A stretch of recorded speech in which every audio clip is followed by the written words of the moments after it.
And now time for our favorite segment. I'm not even going to mention the sponsor this time. They don't deserve it. They haven't been paying us enough. Vinny's prospect report. Go ahead. Well, they've been paying me. So I'm sorry I'm the that odd you man haven't out. been Probably getting they don't that. like Yeah. my baseball takes. They don't like that I hate the new free agency. They don't like that I hate the new rules. Yeah. You know, This guy. Yeah. I Right. disrespect the game too much. So the first one I'll mention, I'll go back to the Boston Red Sox. Well, it is Cedane Rafaela at pick 454. He looks like he's slotted in to be the starting center fielder for the Boston Red Sox, and his good defense should give him plenty of opportunity. Um, he's got good speed. He stole 36 bases in 108 games in Double A and Triple A last year.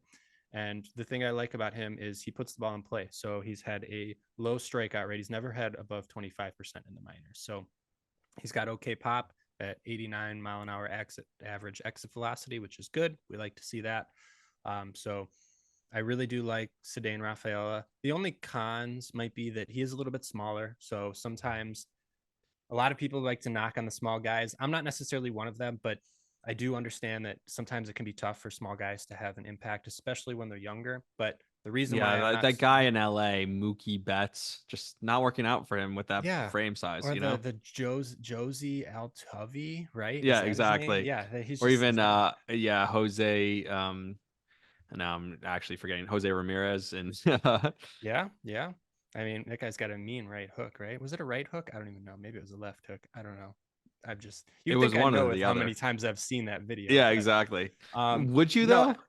Like I think the Batista one was definitely Oh actually I yeah, don't even know. Odor, Odor Rofen and Odor. Batista. Yeah, That could have been yeah. right or left either. Also, Um, yeah, I don't know. I'm not too concerned. If he was a power hitter, I'd be a little more concerned. But his value is going to come from his speed. So Cedane Rafaela, I would get him. And again, this Again, is a case like different than Ruiz, where you're like, I don't like Esteury Ruiz. Well, that's different. You're relying on him for speed only. Yeah, but that's at his ADP. You know, this is a guy who in most leagues is going to be a waiver pickup.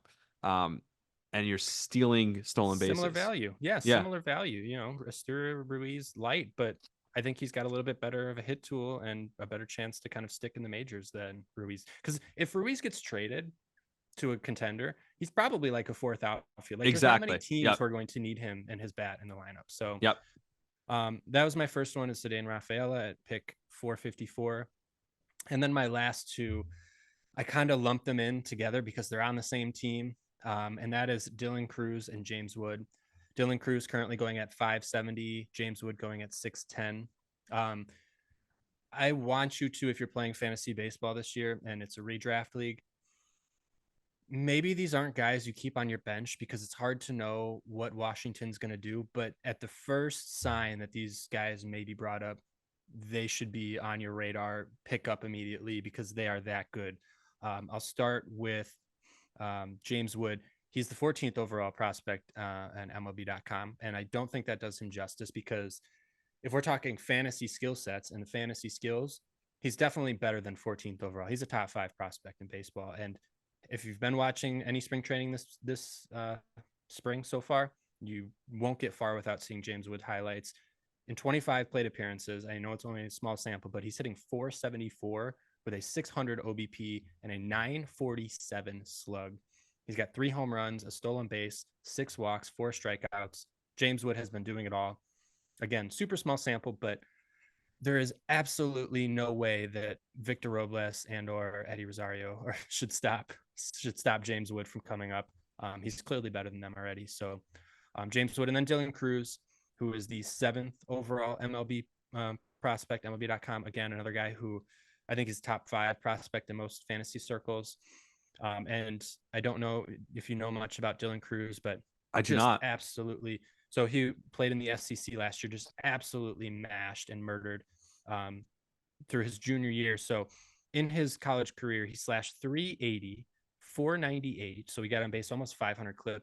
And he had 58 home runs with 23 steals in 196 games. Like stupid video games numbers, more walks than strikeouts. And we've seen that, oh, yes, hey, look, this translates to the major leagues because just today, actually, hit a home run and a double with EVs both above 100 miles an hour. So again, clear path to playing time for Dylan Cruz, clear path for James Wood, but it's hard to know how much the Nationals are really going to be willing to push them. is that extra year of control more worth it to them than to try to get these guys into the majors?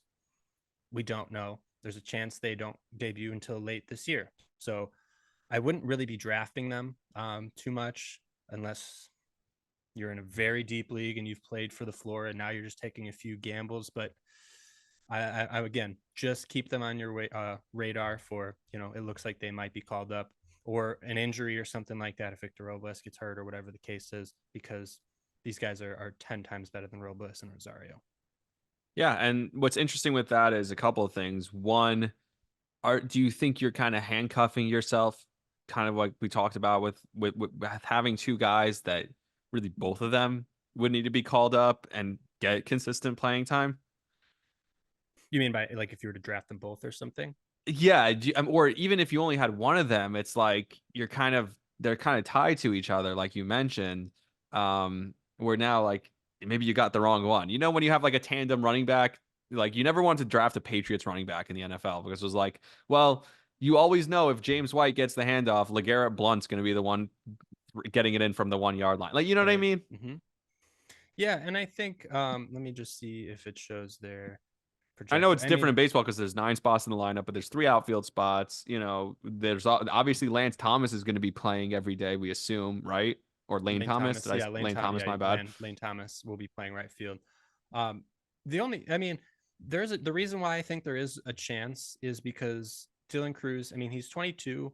He didn't have the greatest double A stint. I mean, it was a super small sample, but once he got to double A last year, he really slowed down. So I think it's likely that Cruz starts in double A. If I'm going to draft one of these guys, it's probably James Wood.